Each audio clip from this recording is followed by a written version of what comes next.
Hello everyone, I am Lata Mishra Dwivedi from wings classes Meerut. Students, आज का हमारा टॉपिक है कि मैथ्स क्यों पढ़ाया जाए। आप में से वो हर व्यक्ति जो मैथ्स का टीचर बनने जा रहा है या कोई भी टीचिंग एग्जाम देने जा रहे हैं, खास तौर से सीटेट जिसमें मैथ्स पेडागोजी सिलेबस का हिस्सा है, और 2 नंबर इस पॉइंट के हैं कि मैथ्स बच्चों को पढ़ाया क्यों जाए। स्टूडेंट्स, क्वेश्चन पूछ के मैं अपनी बात शुरू कर रही हूँ। क्या लगता है आपको? जरा अपने बचपन में जाइए, या तो बचपन में जाइए या फिर टीचर की तरह जरा सोचिए और मुझे बताइए कि हम स्कूल्स में बच्चों को मैथ्स कौन सी क्लासेस में पढ़ाते हैं। Maths is a subject from which classes to which classes? जरा देखिएगा, आपको पता है 1st to 10th maths subject होता है ना। पॉइंट नंबर 2, क्यों पढ़ाते हैं? मैं ऑप्शंस दे रही हूँ, आप इन ऑप्शन में से जो बढ़िया लगे वो सिलेक्ट करने की कोशिश करें। ऑप्शन नंबर 1 इज बच्चों को मैथ्स की कैलकुलेशंस करनी आ जाए। नंबर 2, बच्चे के लिए स्कूल में जाकर कुछ तो मुश्किल काम हो करने के लिए। मतलब बच्चा स्कूल में जाए तो केवल रिलैक्स ही करेगा क्या? कुछ तो टफ काम हो करने के लिए, इसलिए मैथ्स पढ़ा दिया जाता है। नंबर 3, मैथ्स इसलिए पढ़ाते हैं ताकि बच्चा मैथ्स से रिलेटेड दैनिक जीवन की समस्याओं को सॉल्व कर सके। ठीक है। एंड नंबर 4, मैथ्स इसलिए पढ़ाया जाता है कि बच्चों का दिमाग शार्पन हो सके, तेज हो सके। क्या आंसर आपको लग रहा है कि इसमें से बेटर है? फर्स्ट वाला, कैलकुलेशंस कर सके, ये नहीं लग रहा होगा अच्छा आपको। सेकंड वाला, ताकि बच्चे के लिए स्कूल में कुछ तो मुश्किल काम हो करने के लिए, ये आपको एक रूड टीचर थोड़ी ना, क्रूएल थोड़ी ना है जो आप ये ऑप्शन देंगे, है ना। क्या आपको थर्ड ऑप्शन बेहतर लग रहा है कि बच्चा मैथ्स को पढ़कर दैनिक जीवन से संबंधित समस्याओं को निपटा सके या उनका समाधान कर सके? ओके, अगर लाइव होते तो मैं इसके आंसर आपसे पूछ रही होती, लेकिन मैं कहीं ना कहीं मान के चल रही हूँ कि आप आंसर मुझे थर्ड देंगे, क्योंकि मेरी क्लास में भी, ऑफलाइन क्लासेस में भी स्टूडेंट्स जो आंसर देते हैं वो यही देते हैं। जरा एक बार सोच के बताओ कि स्कूल का हमारा 3rd क्लास का बच्चा जिसकी उम्र 6, 7, 8, 9 साल की है, वो आइसक्रीम वाले के पास जाकर ठीक से हिसाब लगाकर पैसे दे पाता है, या एक बच्चा वो जो पापा के साथ किराने की शॉप पर बैठता है, गवर्नमेंट स्कूल में पढ़ता है, थोड़ा बहुत ही पढ़ता है, बहुत ज्यादा अच्छे से वहां नहीं पढ़ाया जा रहा है, अगर हो गया शुरू तो अलग बात है, लेकिन नहीं पढ़ाया जा रहा है। हिसाब किताब में कौन सा बच्चा ज्यादा बेटर होता है? जो कॉपी में लिख लिख के मैथ्स करता है, या जो जिंदगी से मैथ्स को सीखता है? आई बिलीव आप आंसर दे पा रहे होंगे कि वो जो बच्चा चीजों को समझता है, किराने की शॉप पे बैठा हुआ है, या कुछ हिसाब किताब करना जानता है, या भुट्टे लेकर भुट्टे बेच रहा है, या कुछ और छोटे छोटे कामों में भी है, इन्वॉल्व है, और उससे उस वक्त उसका जो मैथ्स होता है वो यूं होता है। तो अगर आप ये कह रहे हैं कि मैथ्स पढ़ने से बच्चा दैनिक जीवन में मैथ्स की समस्याओं का समाधान कर पाता है, तो मैं आपसे पूछूंगी कि मुझे जरा बताइएगा कि वो जो स्कूल में आपने एलसीएम और एचसीएफ पढ़ा था, लघुत्तम समापवर्ते और महत्तम समापवर्तक जो पढ़ा था, उसको आपने जिंदगी में कॉपीज में हल करते हुए को छोड़कर उन चीजों को आपने जिंदगी में पिछली बार कब इस्तेमाल किया था? या अगर मैं पूछूं कि कभी भी आपने अपनी लाइफ में कोई भी क्वेश्चन का जो आंसर है उसको सॉल्व करने के लिए एलसीएम या एचसीएफ निकाला है? या मैं फिर आपसे पूछूंगी कि वो जो हमारे 6, 7, 8 क्लास में क्वेश्चन हुआ करते थे कि 12 आदमी, 14 औरतें, इतने लोग इस काम को, इस दीवार को इतने दिन में बना पा रहे हैं, तो इसी दीवार को बनाने में 6 आदमी, 15 औरतें कितना समय लगाएंगी? वो जो स्कूल में मैथ्स के क्वेश्चंस थे वो क्या इसलिए कराए गए थे कि जब हम बड़े होकर बिल्डिंग कंस्ट्रक्शन का काम या इस ठेके का काम करेंगे तो हमें ये चीजें उस वक्त काम आएंगी?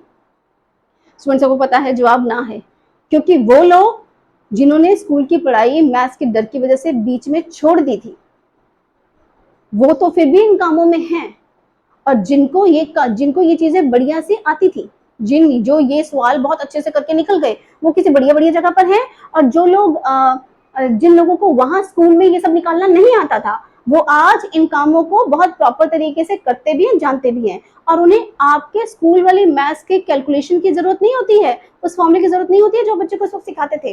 आज आप किसी ठेकेदार को बुलाओ और बोलो भाई ये काम होना है, ये दीवार बननी है, कितना समय लगेगा, कितने लोग लगेंगे, वो आपको फॉर्मूले के बिना यूं अंदाजा लगा के बता देगा कि इतने लोग, इतने आदमी लगेंगे, इतने दिन में इतने दिन लगेंगे और ये आपका काम हो जाएगा। सो कुल मिला के कहानी स्टूडेंट्स ये है कि दैनिक जीवन की समस्याओं का समाधान करने के लिए तो हम बच्चों को मैथ्स नहीं पढ़ा रहे हैं, ये आंसर नहीं है। तो फिर हम बच्चों को मैथ्स पढ़ा ही क्यों रहे हैं? आपको पता है कि भारत में हर तीसरा बच्चा मैथ्स से डरता है। बच्चे को मैथ्स पढ़ाने का तरीका हमारा ऐसा होता है कि बच्चा डरता है, उस तरीके से बच्चा डरता है, प्लस बच्चे को ये लगता है कि इन चीजों को हम पढ़ ही क्यों रहे हैं जब जिंदगी में कहीं यूज नहीं होनी है। अपनी बातें नहीं कह रही हूँ, आपके एग्जाम्स में इस तरह के क्वेश्चंस आए हैं। तो मेरे ऑप्शंस क्या थे, दोबारा सुनिए। जो पहला ऑप्शन था वो ये था बच्चों को कैलकुलेशन सिखाना, दूसरा ऑप्शन था बच्चे को यूं ही कुछ मुश्किल काम देना, तीसरा ऑप्शन था बच्चा दैनिक जीवन में मैथ्स को हल करना सीख जाए, दैनिक जीवन में की समस्याओं का समाधान करे, चौथा ऑप्शन था बच्चे का दिमाग शार्पन हो सके, तेज हो सके। आपको पांचवा ऑप्शन भी देना चाहिए था मुझे, मैं अब दे रही हूँ कि बच्चा मैथ्स से रिलेटेड प्रॉब्लम्स को स्कूल के एग्जाम में सॉल्व करके आ पाए, मतलब बच्चा स्कूल का एग्जाम क्वालिफाई कर सके। क्या हम इसलिए मैथ्स पढ़ा रहे हैं? अब आपको कुछ ना कुछ अपना आंसर मिला होगा। हाँ, हमने जो मैथ्स पढ़ाया था वो तो स्कूल के एग्जाम्स को क्वालिफाई करने के लिए ही पढ़ाया था, क्योंकि हम बच्चों को बहुत अच्छे से समझा देते थे, बेटा जब गुणा करना है ना तो क्या करोगे, आप यहाँ पे ऐसे लिखोगे, फिर यहाँ इंटू का निशान लिखाओगे, यहाँ पे अगर 5 से गुणा करना है तो ऐसे लिखोगे, फिर आप इस 5 का टेबल पढ़ोगे, फिर आप ये करोगे, फिर आप ये करोगे, फिर आप यहाँ आंसर लिखोगे and you will get the answer, फिर आपको पूरे नंबर मिलेंगे। तो हम जिस तरीके से मैथ्स पढ़ाते थे या जिस वजह से मैथ्स पढ़ाते थे वो शायद यही था। ये मैथ्स पढ़ाने का उद्देश्य नहीं है। Answer of the question was fourth था बच्चे के दिमाग को शार्पन करने के लिए, तेज करने के लिए। स्टूडेंट्स, अब जिस तरीके से हमारे यहाँ मैथ्स पढ़ाया जाता है उससे बच्चे का दिमाग शार्पन नहीं होता है। हमारे यहाँ मैथ्स और हिस्ट्री में कोई फर्क ही नहीं है। एक समय की बात है, ऐसा हुआ करता था और ऐसा ही करना है, ऐसे ही मैथ्स में पढ़ाया जाता है कि भाई एलसीएम इस लघुत्तम समापवर्ते, इसमें ये करना होता है, फिर ये करना है, फिर ये करना है, फिर ये करना है, फिर ये करना है, फिर आंसर लिख देना है and that is the answer. Students, यहाँ बात करना चाहूंगी, हम बच्चे को स्कूल में क्यों भेजते हैं? कोई भी पेरेंट्स अपने बच्चे को स्कूल में क्यों भेजते हैं? ताकि बच्चे का दिमाग का विकास हो सके, उसका ब्रेन डेवलप हो सके। मैथ्स इज अ सब्जेक्ट जो कहीं ना कहीं बच्चे के दिमाग को मैथमेटाइज करता है, बच्चे दिमाग को शार्प करता है। जो बच्चे शार्प दिमाग के होते हैं वो जिंदगी में आने वाली समस्याओं का समाधान करना जानते हैं। जब समस्या आती है तो किन पॉइंट्स को ध्यान में रखा जाए, point 1, point 2, point 3, point 4, point 5, और उसके बाद डिसीजन कैसे लिखा जाए ये जानते हैं। उनकी विश्लेषणात्मक क्षमता बढ़ती है, उनकी लॉजिकल क्षमता बढ़ती है, तार्किक रूप से सोचने की क्षमता बढ़ती है। मैथ्स को पढ़ाने के जो उद्देश्य हैं वो यही है जो मैंने अभी बोले। क्या बोले? नंबर 1, बच्चे के दिमाग को शार्पन करने के लिए। प्लीज ध्यान से सुन लीजिएगा, आपको शायद ये अजीब लगे लेकिन मैथ्स को पढ़ाने के उद्देश्य यही होते हैं कि बच्चे के दिमाग को तेज करना। आपने सुना होगा बचपन में कहावत कि अगर चाकू को जितना घिसते हैं उतना शार्प होता है, ऐसे ही दिमाग जितना घिसा जाता है उतना वो शार्पन होता है। हमारा जो छोटा बच्चा है, अभी बताती हूँ उद्देश्य, हमारा जो छोटा बच्चा है मासूम सा, कुल्लू पुल्लू गोलू पोलू, 3 साल का, 3.5 साल का, उसका दिमाग ना सॉफ्ट है, उसको डेवलप करना है। ऐसे नहीं होगा। कैसे होगा? उसको कुछ कुछ प्रॉब्लम्स दी जाएंगे और उन प्रॉब्लम पे खुद सोचेगा, उसके सोल्यूशंस निकालेगा।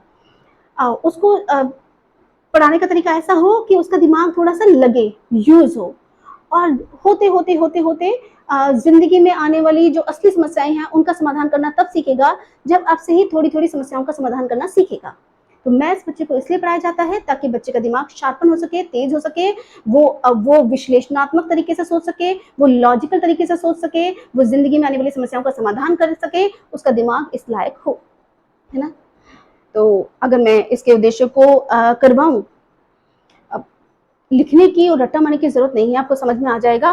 पॉइंट इज, मैथ्स क्यों पढ़ाया जाता है? नंबर 1, बच्चे का दिमाग शार्पन हो सके, तेज हो सके, बच्चे का दिमाग का गणितीकरण हो सके। अगर उसे पूछे कि भाई 3 आइसक्रीम, बेटा आप 3 आइसक्रीम लेकर आओ, तो एक आइसक्रीम वो दे रहा है 15 रुपीज की, पापा ने 50 रुपीज दिए हैं, तो 15, 15, 15, 45, 5 वापस देने हैं, ये ना वो दिमाग में ही करके सीख सके, कॉपी पे करके नहीं, तो वो दिमाग का गणितीकरण हो सके। देन नंबर 3 इज, वो विश्लेषणात्मक तरीके से सोचना सीख सके। He can start thinking in an analytical manner, समस्या को देखकर उसके अलग अलग पहलुओं पर सोच सके, विचार कर सके। एंड नंबर 4 इज बच्चा लॉजिकल तरीके से सोच सके। ये 4 पॉइंट्स। नंबर 5 इज मैं इसे लिखवा दूं क्योंकि आप लोग जो कर रहे हैं और जिनके सीटेड एग्जाम में इस पे से क्वेश्चन आ रहे हैं खूब सारे, वो उनके लिए बहुत हेल्प हो जाएगी। नंबर 1, बच्चे का दिमाग शार्पन हो सके, तेज हो सके।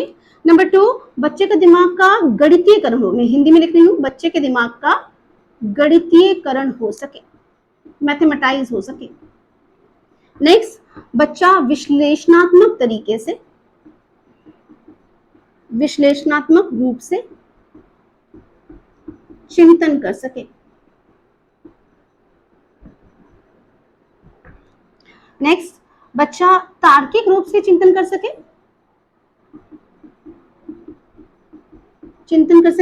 एंड एक पॉइंट जो मैं और बताने वाली थी वो ये, स्टूडेंट्स, मैथ्स हमें सिस्टमैटिक बनाता है, मैथ्स हमें क्रमबद्ध रूप से चीजों को करना बताता है। आपको पता है कि मैथ्स में स्टेप्स के मार्क्स मिलते हैं, है ना, आपने 4 स्टेप सीख किए हो तो उसके मार्क्स मिलेंगे।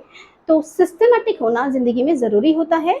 आप कितने भी इंटेलिजेंट हैं, अगर आप अपनी चीजों को प्लान नहीं कर पाते हैं, सिस्टमैटिक नहीं है, तो लाइफ में हौच पौच मची रहेगी। सो मैथ्स करने से हम जिंदगी में सिस्टमैटिक होना सीखते हैं। तो मैं अगर यहाँ पे ये लिखूं कि मैथ्स क्यों पढ़ाया जाए, टू सिस्टमैटाइज द स्टूडेंट्स,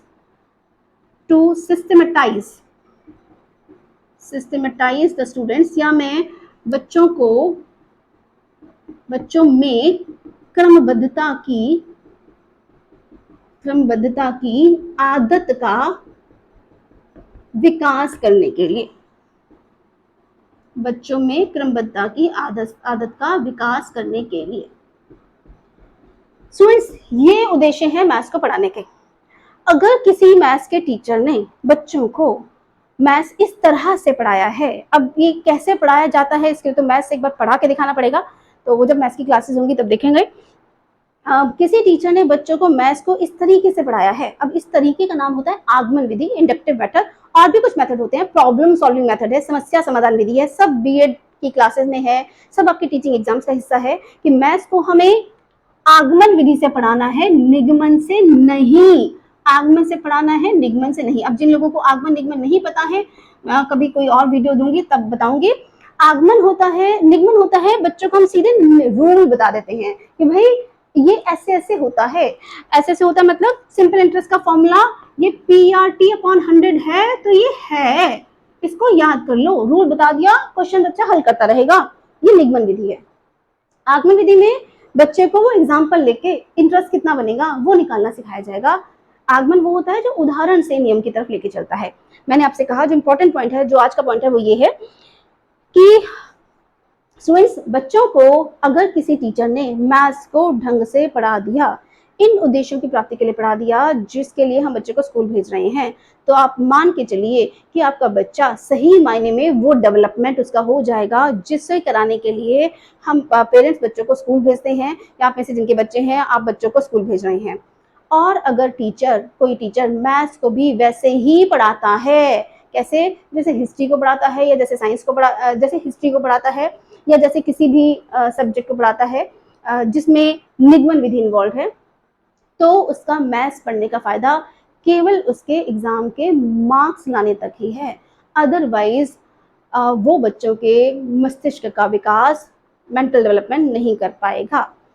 सो इस सेशन का जो लेने का तात्पर्य है वो ये है कि जितने भी आप में से लोग मैथ्स टीचर पढ़ने जा रहे हैं, वो मैथ्स को पढ़ाया कैसे जाता है या मैथ्स को पढ़ाया क्यों जाता है, ये ज़रा ज़रूर समझ लें। और अगर और डिटेल में जानना हो तो NCF को पढ़ लें, नहीं तो कभी जब आगमन विधि से मैथ्स पढ़ाकर दिखाया जाए तो उसको देख लें, है ना। तो कुछ चीज़ें होती हैं जो देखकर ही समझ में आती हैं, पर फिलहाल उद्देश्य ज़रूर क्लियर हो गए होंगे। एग्जाम में मार्क्स लाने के लिए मैथ्स को पढ़ाना, ये मैथ्स को पढ़ाने का उद्देश्य नहीं है। अच्छा, एक काम आप और कर सकते हैं, NCERT की 3rd, 4th, 5th की मैथ्स की बुक्स देख लें, वो आपको बहुत हेल्प करेंगी, क्योंकि वहाँ बिल्कुल उस तरह के तरीका दिया हुआ है जैसे हमें मैथ्स बच्चों को पढ़ाना चाहिए। स्टूडेंट्स, उम्मीद है ये जो छोटी सी चीज़ें थी आपको समझ में आई होंगी। So thank you so much. अगर आपको लगता है कि ज़रूरी है और आपको हेल्प कर सकती हैं तो इसे लाइक कीजिएगा। Thank you so much.